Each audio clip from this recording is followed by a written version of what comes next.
Kas teate, koolis juhtub kogu aeg suuri ja väikeseid imesid. Ükskord juhtus selline lugu, et nii väike ime nagu veetilk viis ühe õpilase keemiatunnist otse füüsikatundi. Kuidas? Ta tilgutas selle tilga oma mobiiltelefoni kaamera peale ja avastas, et see on suurepärane mikroskoop. Ta näeb maailma suuremalt.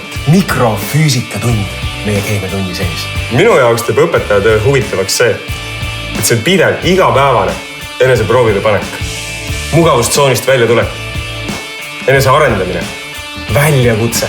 Ja nii äge on siis, kui see teistpidi tuleb sulle õpilastelt tagasi. Selle kaudu, kuidas nad sinuga emotsionaalselt suhestuvad, kuidas nad väljendavad seda, et nende jaoks on tähtis, et sa mõistad nende maailma, et sa oled seal nende jaoks.